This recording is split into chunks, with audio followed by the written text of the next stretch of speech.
George Washington, Major General and Commander-in-Chief of the Continental Army, orchestrated a turning point in America's War of Independence during the harsh winter of 1777 at Valley Forge, Pennsylvania. His 11,000 troops emerged from winter encampment on June 19, 1778, as a new force to be reckoned with. However, the winter at Valley Forge was brutal, with the dearth of clothing, food, weapons, and without a promise of when conditions would improve. Washington marched the soldiers of the Continental Army about 20 miles away from British-occupied Philadelphia to Valley Forge, which he referred to as a dreary kind of place and uncomfortably provided, and arrived on December 19, 1777. He then wrote letters to the President of the Second Continental Congress, Henry Laurens of South Carolina, diligently often, that requested supplies and assistance in keeping the army alive. One letter in particular stood out significantly regarding the provisions the Continental Army lacked during this winter and the faults of the Congress under the newly signed Articles of Confederation. On December 23, 1777, just 4 days after arriving at Valley Forge, George Washington wrote a 2-page letter to the head of Congress, underscoring the importance of obtaining supplies for the winter that laid ahead of the soldiers, including the consequences of dispersion, dissolution, or starvation of the Continental Army. The first lines of this letter were, "Yesterday, fresh and more powerful reasons oblige me to add that I am now convinced beyond a doubt that unless some great and capital change suddenly takes place in that line, this army must inevitably be reduced to one or another of these 3 things: starve, dissolve, or disperse, in order to obtain subsistence in the best manner they can. Rest assured, sir, this is not an exaggerated picture, but that I have abundant reason to support what I say." This letter explained that there was a mutiny the night before because the soldiers needed provisions. The commander-in-chief explained that many of his men did not have shoes, and the majority of his soldiers did not have more than 1 shirt. Washington said that there was almost 3,000 men at the camp unfit to fight because they were barefoot and unclothed. The army was so destitute of clothing that 3 or 4 days' bad weather would prove our destruction, Washington said. The lack of supplies resulted from a disorganized and ineffective quartermaster and commissary departments. The December 23rd letter from George Washington also highlighted the fact to the Congress that the Army's poor provisions hindered their progress and success in the war against Great Britain. Washington said that he could not launch any attacks during the winter because his troops were too cold, diseased, and ill-prepared to leave the camp. He also mentioned that the Congress and the rest of the country expected him to protect and defend Pennsylvania and New Jersey from the Redcoats, who had recently taken Philadelphia, the capital of the United States, and beaten the Continental Army at Brandywine and Germantown, but would not supply the army with the means to do so.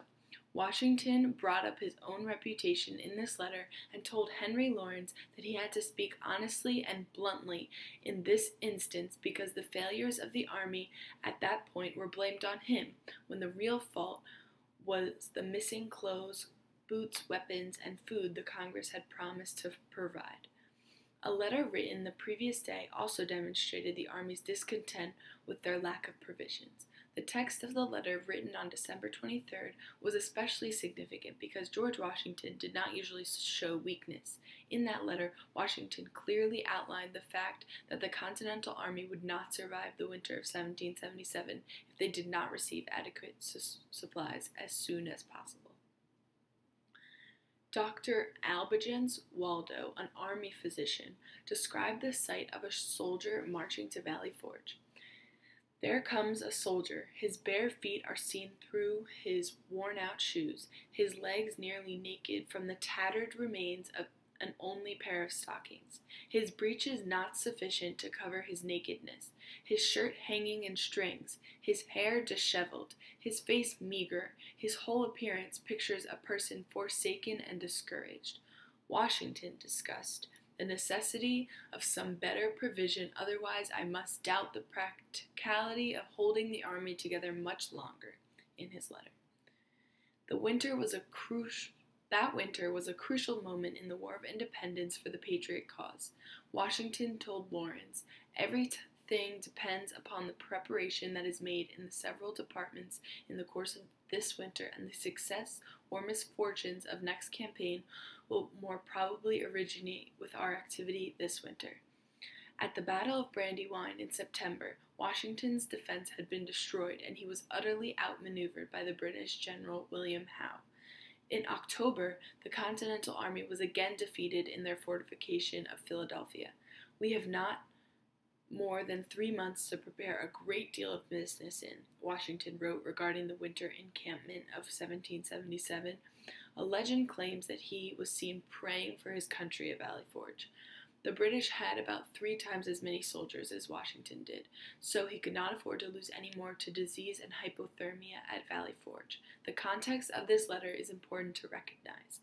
Washington's reckless troops had rebelled due to their frustration with marching on snow and frozen ground, with bare, bleeding feet, in addition to going days without food. Many soldiers deserted Valley Forge in search of provisions. Supplies were desperately necessary at this time, and Washington took the task upon himself to cooperate with the Congress and tried his best to communicate the dire need for clothes for his soldiers. Unfortunately, the government was weak. The Articles of Confederation were adopted the month before, and the Congress did not have the ability to tax in order to raise money for the army. George Washington ordered a reading of Thomas Paine's The American Crisis in 1776, which popularized the need for winter soldiers, and not summer soldiers, or troops that could not dedicate themselves to enduring a severe winter encampment. Washington vitally needed winter soldiers, and told the head of Congress in his letter on December 23, 1777, that the army he had would not survive Valley Forge if provision issues were not addressed immediately with great importance. The subtext of this letter reveals an imperfection in the first government of the United States. The Articles of Confederation created a weak central government, or the Congress, and with this model in mind, Henry Lawrence could not raise taxes to obtain supplies for the troops. The failures of the Continental Army were the first kinks in the armor of America's first governing document. George Washington exposed the fact that the order that the soldiers should have 2 days of supplies at all times was not fulfilled. Washington also implied that he felt the probability of the army winning the war was incredibly low unless they received better supplies and training that winter.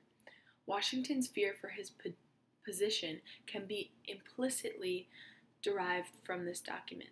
His letter to Lawrence showed that he thought he could not perform his task of leading the United States of America to a victory over Britain if the winter did not change situations drastically, when he said, "Much more is expected of me than is possible to be performed." Washington accused the members of the Second Continental Congress of not having sympathy for the patriots that risked their lives for the independence of the nation.